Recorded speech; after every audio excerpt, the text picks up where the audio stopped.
สวัสดีครับทุกคนวันนี้มาพูดกับผมจอไดใหญ่แล้วครับวันนี้ผมจะพาเพื่อนๆไปเก็บหอยครับหอยเขาเรียกว่าหอยนางหรือว่าหอยขี้ควายครับเดี๋ยวเราจะไปเก็บกินครับเดี๋ยวผมจะพรวนหน้าดีให้เสร็จก่อนนะครับแป๊บเดียวครับไปพรวนหน้าดีให้เสร็จก่อนเรียบร้อยแล้วก็คือผมจะไปเก็บรถอะไรนะรถไถเรียกไม่ถูกครับรถไถแล้วก็ผมไปเก็บแล้วผมจะไปเก็บหอยกันฮะมาดูกันว่าเราจะได้หอยหรือเปล่าครับวันนี้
ผมไปเก็บก่อนนะครับ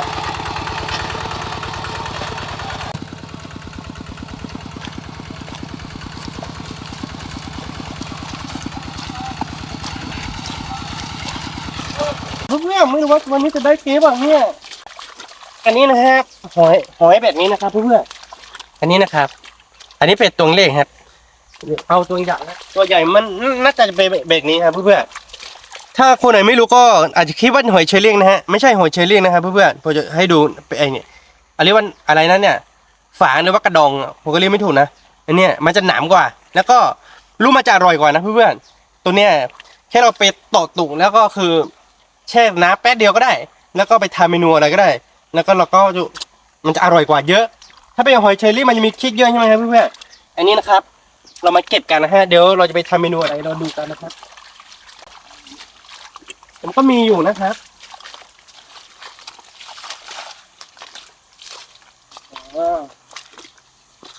ตรงคางนาก็มีนะครับเพื่อนๆอันนี้นะครับ เดี๋ยวเราจะลงไปข้างล่างไปดูว่าข้างล่างมันมีหรือเปล่าครับที่ว่ามันนี่มีนี่รุ่นนึงเล็กไปสิเดี๋ยวเราไปกันเลยเพื่อนๆวันนี้ดีนะที่เรามาเก็บหอยไม่วิ่งครับเราไล่ทางอยู่ครับผมเพื่อนๆถ้าหอยวิ่งนี่ไล่ไม่ทันครับผมเป็นผู้ชายที่ชอบเก็บหอยครับผมไม่เร็วครับอันนี้นะครับเพื่อนๆเพราะว่าเมื่อกี้นี่ฝนตกฮะฝนตกมันก็เลยออกมาครับถ้าฝนไม่ตกมันจะอยู่ในรูฮะเราอาจจะไม่เห็นนะครับมันจะอยู่ตามคันนานะฮะแต่ว่าในนานี้คือเราหาไม่ได้ครับเพราะว่าน้ำมันลึกเกินแถวนี้มีออกไม่รู้นะครับเพื่อนนี่ก็มีเหมือนกันนะครับเพื่อนแสดงว่ามีคนมาเก็บของเราหรือเปล่าเราไม่แน่ใจนะมีรอยเท้าคนเดิมอยู่นะครับเพื่อน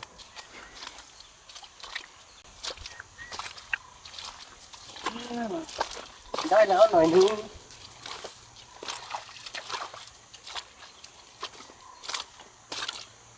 โอ้เพื่อน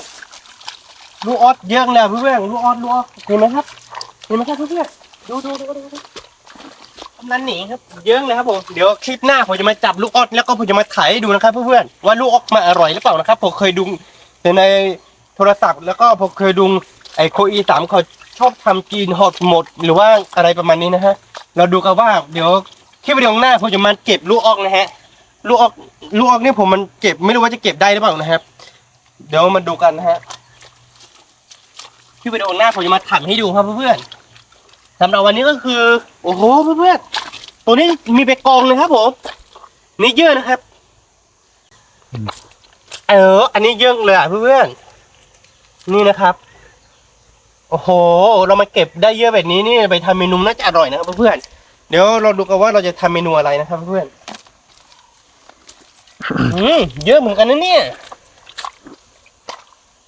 เห็นไหมครับเพื่อนๆอยู่ใต้ดินฮะอยู่ใต้ดินครับผมคือฝนตกแล้วก็มันออกมาฮะเนี่ยมีรูเยอะนะครับมันออกมาแล้วก็เราก็ไปเก็บกิ่งนะอันนี้ไม่ใช่หอยเชลลิ่งนะเพื่อนๆคนไหนที่ไม่รู้ก็อาจจะคิดว่าเป็นหอยเชลลิ่งนะฮะอันนี้ถ้าเป็นภาษาปากกันยองก็คือเขาเรียกว่าโครจีเนาะโครจีไม่ว่าเนี่ยก็ได้จะเลยโครบันไดอีหอยนางหรือว่าหอยขี้ควายครับเพื่อนๆแต่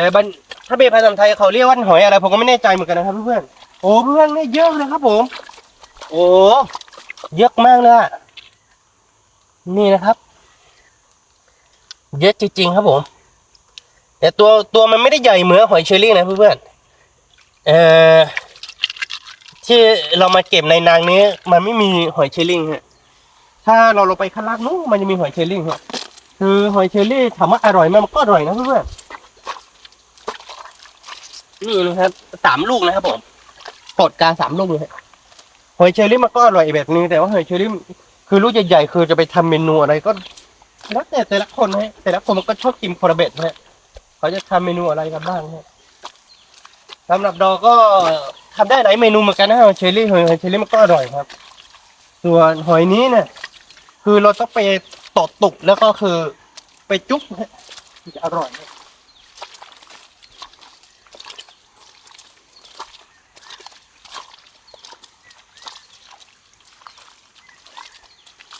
ดูเพื่อนดู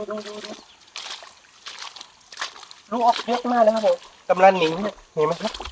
น้ำมันเชี่ยวไหวอยู่ครับผมเห็นไหมครับเยอะมากนะครับผม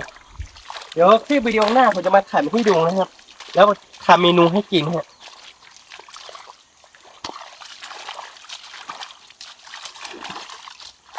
โอ้ย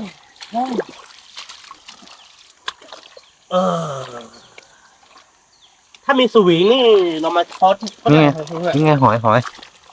เมื่อกี้ผมเห็นแมลง2 ตัวฮะจับไม่ทันนะครับผมหนีเร็วมากนะครับผมเพื่อน นี่ไงหอย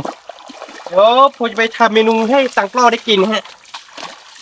ไม่รู้ว่าตังกล้อจะชอบกินหรือเปล่านะครับตังกล้อบอกว่าหอยนะครับผม ชอบกินหอยซะด้วย ชอบกินหอยซะด้วยครับ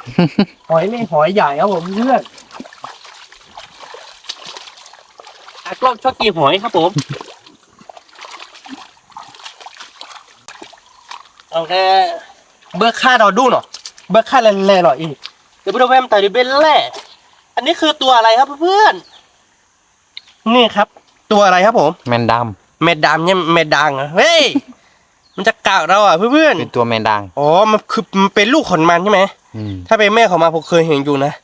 ลูกนี่ไม่รู้ว่ากี่ได้ป่ะผมก็ไม่รู้นะเพื่อนๆถ้ามากัดผมมันก็เจ็บนะเพื่อนๆผมจะปล่อยให้มันเป็นลูกเนี่ยเห็นไหมครับ นี่นะครับเพื่อนๆอยู่ตามคันนางแบบนี้ฮะโฟโต้แล้วมันขึ้นมาครับผมและตอนนี้ก็คือตักอันนี้เขาเรียกว่าตักกร้าหรือว่าอะไรเพื่อนๆผมเรียกไม่ถูกก็ขอผมเนี่ยมาจากพาแล้วครับผมคือผมไปเทไม่เป็นครับอย่าเทดูดิเทบ้าหรอโอ้เป็นเหล่าไม้ไผ่แล้วก็มาทำไม่เป็นครับเพื่อนๆคือผมไปเก็บมาที่เขาทีไปแล้วครับผมคือผมเทไม่เป็นจริงๆครับมีหอยเยื่องนะเพื่อนๆ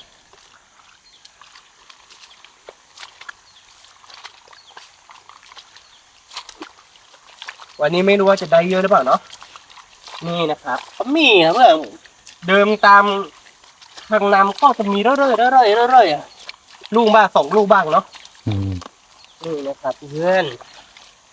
โอ้โหมีเยอะเหมือนกันนะเนี่ยแต่ว่าลูกมันไม่ได้ใหญ่มากนะเพื่อนมันมีลูกใหญ่บ้างลูกเล็กบ้างไงตาก้อของผมบอกว่าชอบกินหอยใหญ่ๆครับ หอยเชอรี่ ชอบกินหอยเชอรี่ครับผมหอยเชอรี่มันจะใหญ่กว่าครับ นี่นะ อ๋อ อ๋อรุ่นนี้รุ่นใหญ่ครับ เห็นรุ่นนี้รุ่น ไหนอ๋อโอ้ตัวนี้ใหญ่ครับผมเพื่อนอันนี้ถือว่าใหญ่นะครับผมนี่ครับเพื่อนเห็นไหมครับมาออกไข่แล้วครับผมไข่มันจะอยู่ตรงนี้ฮะเนี่ยคือเวลามาออกไข่เวลามาออกไข่แล้วก็คือเราเก็บตัวมันใช่ว่าไข่มันจะตายนะครับเพื่อนไข่มันไม่ได้ตายนะครับเพราะว่า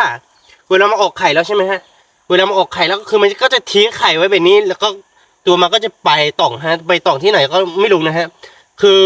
เวลามาออกไข่แล้วสมมุติว่าถ้าเวลามาออกไข่มันก็จะบันไข่ไว้แบบนี้หลายๆคนคิดว่าเวลามาออกไข่แล้วก็คือเอาตัวออกเนี่ยไข่มันจะตายไข่มันไม่ตายฮะมันเป็นธรรมชาติของมันฮะลุงที่ผมดูออกเมื่อกี้ก็มีไข่เหมือนกันนะครับผมคิดว่าไม่มีไข่นะผมก็ไม่ได้สังเกตดูนะครับเพราะว่าไข่ของมันอร่อยหรือเปล่าผมไม่รู้นะแต่ถ้าไข่มันจะอยู่ในท้องเนี่ยแสดงว่ามันอร่อย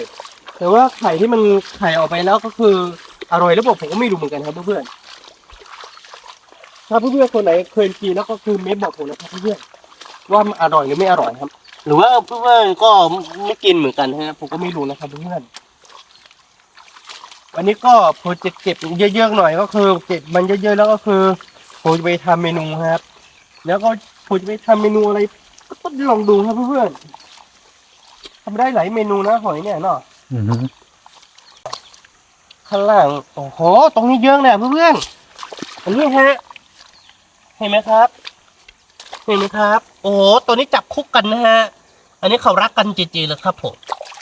จับคู่2 ลูก 2 ลูกเยอะเลยเพื่อนๆโอ้โหถ้ามันเก็บแล้วก็เวลาเราไปเก็บแล้วก็เจอไปกอแบบนี้มันก็ดีนะครับคือเราไม่ต้องเดินไปไหนเลยเพื่อนได้ตั้งหลายลูกเนี่ยเห็นไหมฮะได้เยอะแหละคล้ายๆกับเห็ดเพาะหรือว่าเห็ดถอบเนี่ยฮะเห็ดเพาะเห็ดถอบมันก็จะขึ้นไปกอนแบบนี้ฮะ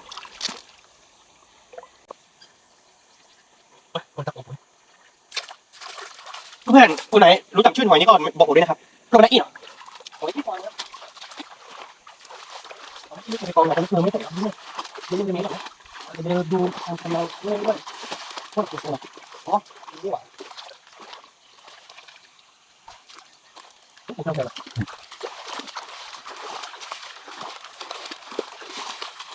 อ๋ออันนี้นะครับเพื่อนออกไปครับเพราะว่ามันอยู่ในนี้นะครับยึดอยู่ในรูเลยนะครับนี่ของลูกตัวใหญ่ครับตัวใหญ่ต้องอยู่ในรอบหรือว่าอยู่ในข้ออยู่อยู่ข้างในครับเพื่อนถ้าเราไม่เวลาผมไม่ตกคือเราก็ไม่เห็นเวลาฝนตกแล้วก็ดีมันจะชื้นหรือว่ามันเปียกมันก็ออกมาครับแล้วมันช่วยครับ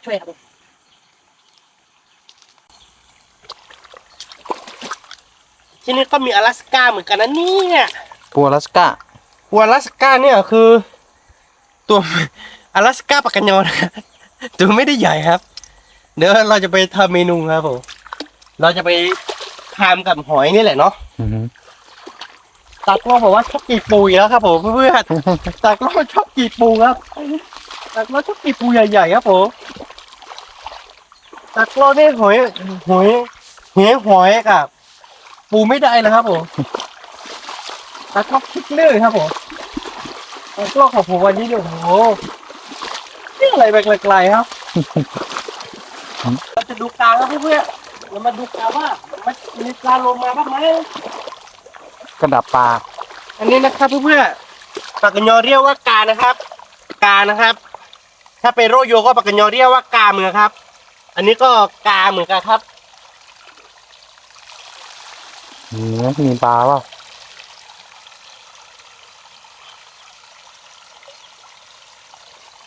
ไม่ติดรังเลยเพื่อนๆโอ้โหเพื่อนๆแสดงว่าในนาของเรามันมีหอยเชอรี่เหมือนกันนะฮะมีไข่อยู่ครับผมมีไข่หอยเชอรี่ฮะแต่ว่าเราไม่เห็นตัวนะเพื่อนเราไม่เอาหอยเชอรี่นะวันนี้เราจะเก็บหอ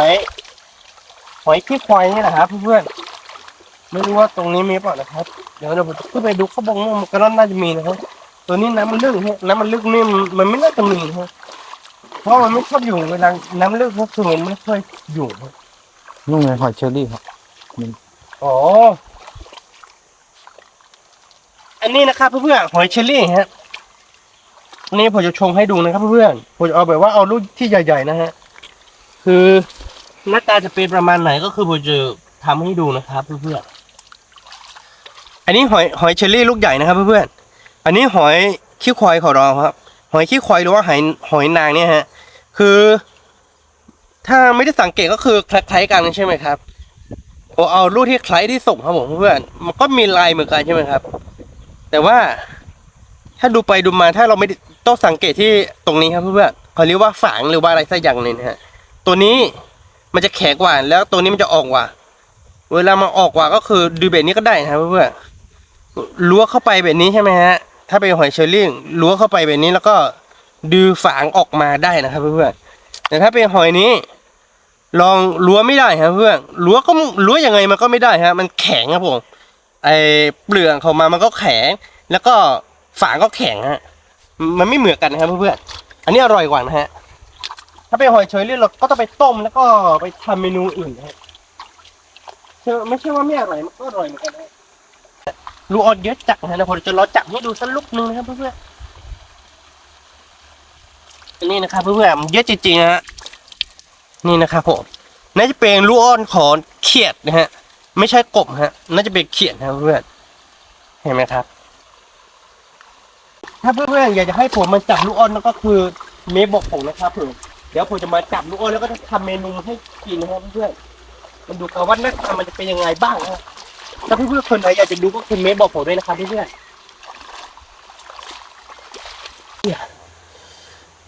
เดี๋ยวเราจะถามเพื่อนๆดูนะว่าเนี่ยเขาเรียกว่าตัวอะไรก็กินได้เหมือนกันนะครับเพื่อนๆแล้วพอจะเอาหัวออกก่อนนะครับมันกัดผมครับผมแต่ผมรู้ว่ามันกินได้นะเพื่อนๆอันนี้เขาเรียกว่าตัวอะไรครับเพื่อนๆอันนี้นะครับมีเยอะเลยเมื่อกี้ถ้ามีสวีนี่มันช็อกนะมันน่าจะได้เยอะครับเพื่อนๆอันนี้เขาเรียกว่าตัวอะไรครับเพื่อนๆเพื่อคนไหนรู้ก็เมย์บอกผมด้วยนะครับเพื่อนๆอันนี้ฮะถ้าดมกลิ่นก็กลิ่นมันจะคล้ายๆกับแมดางครับผมเพื่อนๆกลิ่นมันจะคล้ายๆกับแมดางเวลามันกัดเรามันก็เจ็บเหมือนกันนะกระดองมันก็แข็งครับผมเวลากินก็คือต้องกินยังไงเอาไปทอดกรอบหรือว่าไปคั่วนะครับเพื่อนๆมันก็อร่อยนะครับมันเป็นแมลงชนิดหนึ่งนะเพื่อนๆนี่ฮะมาอร่อยครับผมเอาไปเก็บกับหอยนะครับผมเดี๋ยวผมจะไปหาหอยต่องครับผมไปกันเลยเพื่อน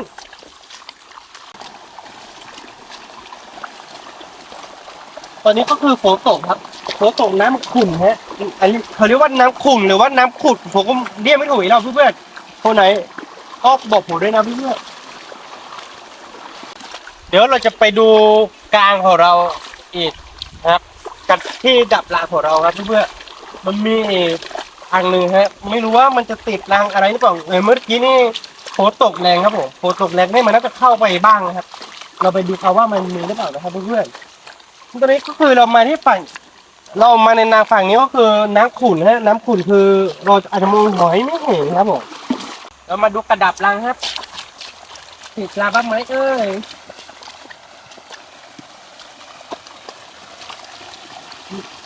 อ่า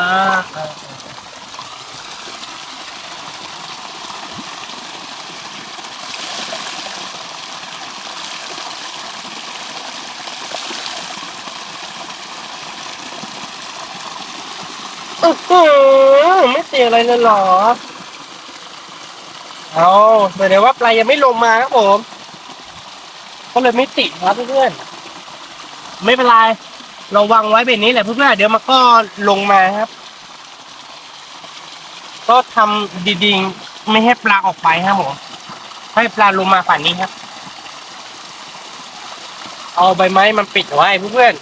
ๆเอาใบไม้มันปิดไว้ที่มันเป็นร่องครับเดี๋ยวปลาจะลอกไปครับผม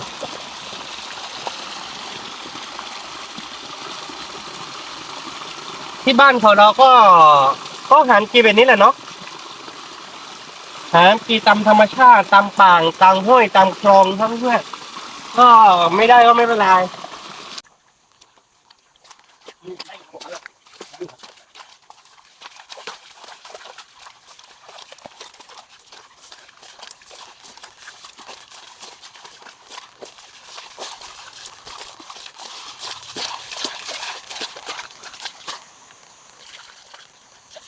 ติดลูกครับผมเพื่อน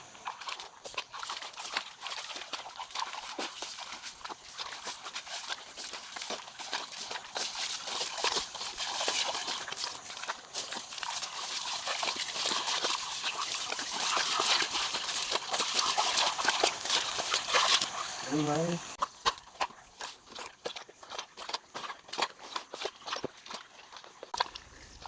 ี่นะครับเพื่อนๆผมก็ได้เยอะแล้วนะครับเห็นไหมครับเพื่อนๆ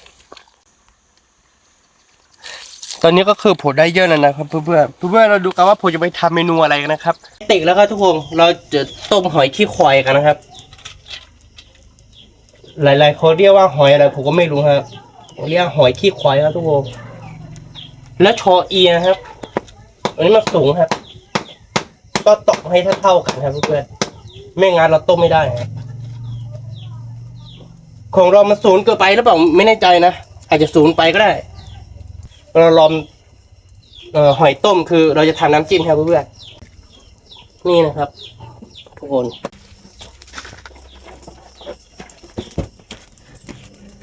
ใส่กระเทียมครับเพื่อนๆดูครับชัตโตโบของผมเนี่ยมันเหมาะกันหรือเปล่าครับเท่ดีฮะที่แบบว่าเผ็ดๆนะครับเพื่อนๆใส่พริกเยอะเกินไปก็ไม่รู้เปล่าไม่รู้นะครับมันนี่ครับเพื่อนๆแล้วก็เราจะใส่ผงนัวครับน้ำปั่นฮะโอเคใส่มะนาวขัดไม่ได้เลยครับผมเพื่อนไม่รู้ว่าหอยของเรามันจะสุกตรงไหนครับเพื่อนไฟตรงนี้มันหนีหม้อครับลงพันครับเพื่อน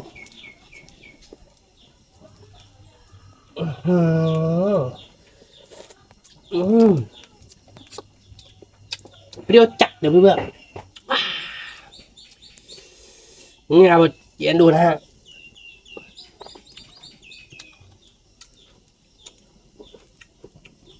สุดยอดแล้วครับทุกคนมะนาวเนี่ยกินแบบนี้ก็อร่อยเหมือนกันนะเนี่ย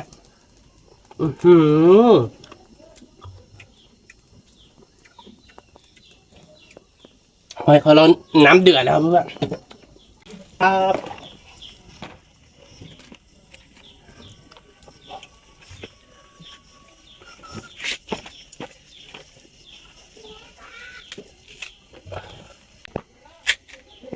หอยสุกแล้วครับทุกคนเทน้ำออกครับโอ้ร้อนจัดนี่นะครับทุกคนมากินด้วยกันเลยครับ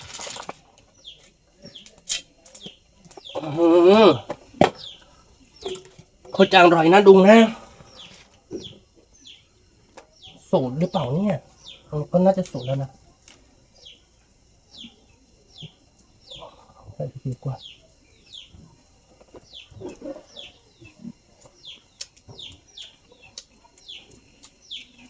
น้ำจิ้มแซ่บมากเพื่อนถ้าแบบว่าน้ำจิ้มเป็นพริกสดเนี่ยมันจะอร่อยกว่านี้แต่อันนี้ก็ใช้ได้ครับ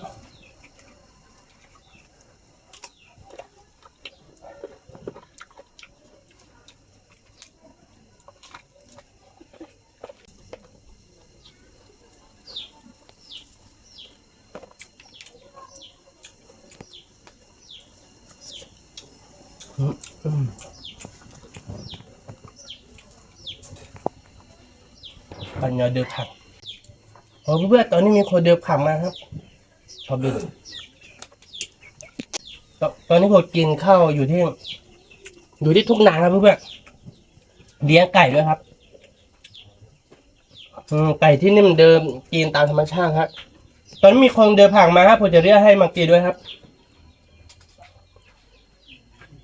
อ๋อคล้อยอ่ะเอาเลยฝากวิ่งว่าวิ่งมาเกี่ยมดองครับเขาดูจากที่เรากินเขาดูแล้วมันน่าจะอร่อยครับเพื่อนมากินด้วยกันนี่มันนี่อุ้ยมานี่ครับเขาไปหาผักมาแล้วเพื่อนได้ผักเยอะเลยครับผมดูครับนี่นะครับได้ผักเยอะแยะเลยครับผมมีหน่อไม้ใต้ดินด้วยครับผมมีหน่อไม้ใต้ดีด้วยครับน่ากินไม่แซ่บมาก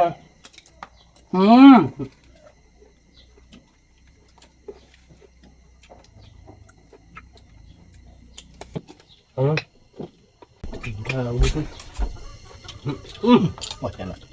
อุ้ยกรอบมั้งเอาเพื่อนเป็นไงอีเนาะวิ่งมาหอยกิ๊กควายครับเพื่อนอร่อย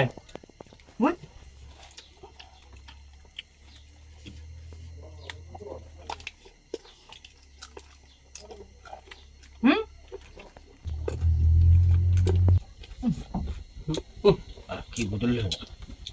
กูคืออะไรเจ๊รอเอาใบยันอิ่มเนี่ยหมายแย่ปะอะไรบางอย่างบ้าชัวอะไรเงี้ยหรอ Ui mà. Không biết ba mới ra hè quý quỷ rồi về อะไรกี้เนี่ย xem lại á quý bạn xem lạiครับtôi chơi đấy luôn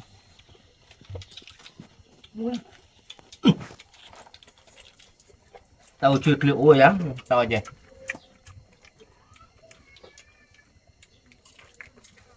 chị đến đi mà ở blog ta chỉ là chi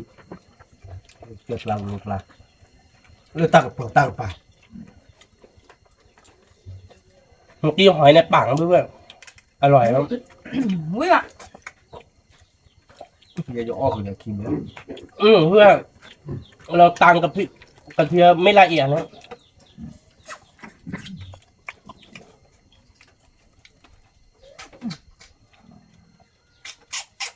wow Má mà ra ngoài nằm chua như là đọc.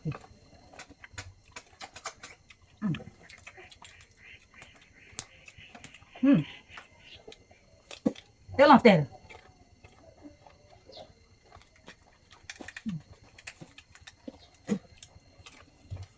tại lúc mà chưa nhở bà mà mê gì bà hảo y là này kêu kho Ui mà. เพื่อนถ้าเราแขว่เพลอเนี่ย Ui mà. มันไม่ได้ขี้ครับ อันนี้นี่หอยขี้ควายเนี่ยขี้อร่อยนะเพื่อนๆต้องกัดตูดแล้วก็จุ๊บถือจะอร่อยครับ รสชาติเน้นๆครับ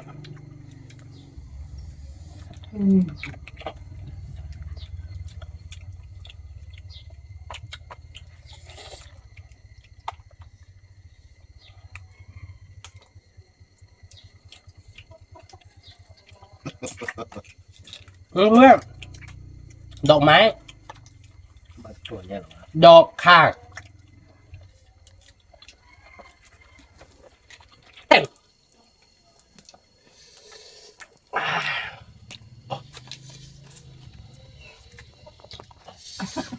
Ui mà.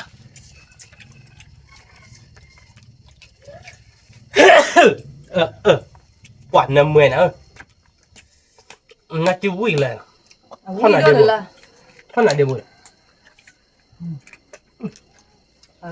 Ui đó là ui mà.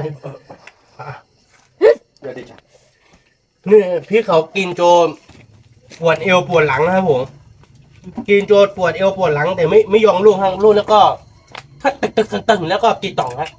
อร่อยครับพี่เขาทุ่งนาของเขาก็ใกล้กับทุ่งนาของผมนี่แหละครับ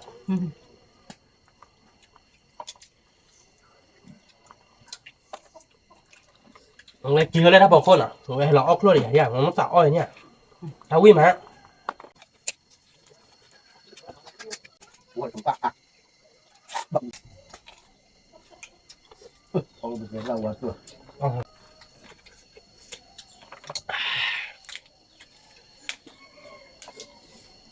Ui mà.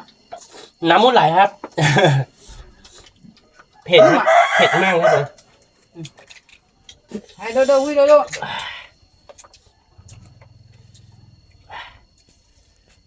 Thì có thì rồi có rồi.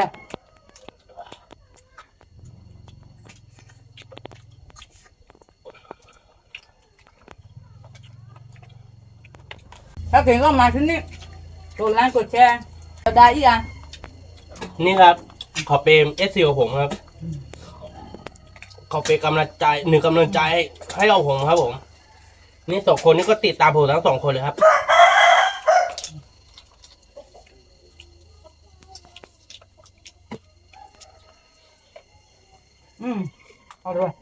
พี่ก็พี่อร่อยมากเลยกอมากกอ có mà con chú má chú ui à ui ghê à ghê quá อุ้ยอ๋ออุ้ยภาษาปากกันยองภาษาปองนะอุ้ยอ๋ออุ้ยไรมากไรไรออกไรวะ ghê à ghê ui ghê mà ui ไรออกไอไรออกไออุ้ยมาอุ้ย có mà con chú má chú เวิร์ดกู้เนี่ยนะ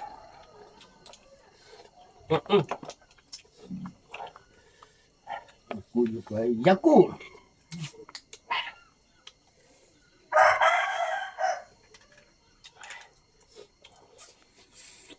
เพื่อมาจิ้มเนี่ยคือคั่วดอกข่างว่าอร่อยนะ rồi má cái sao cái đó đem mỏ lùi nè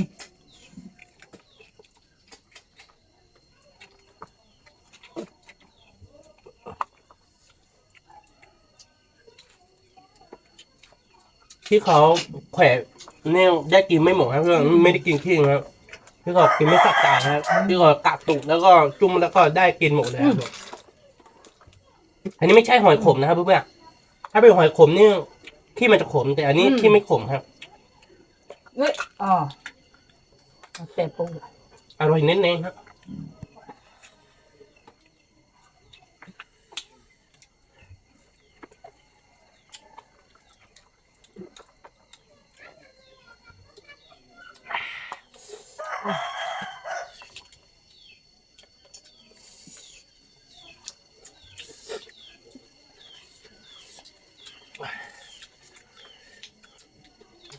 rồi má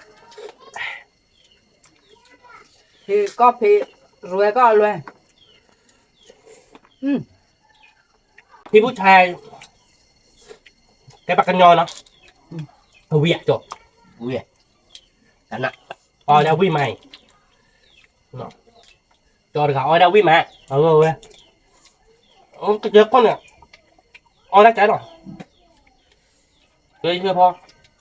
โชคเป็นไง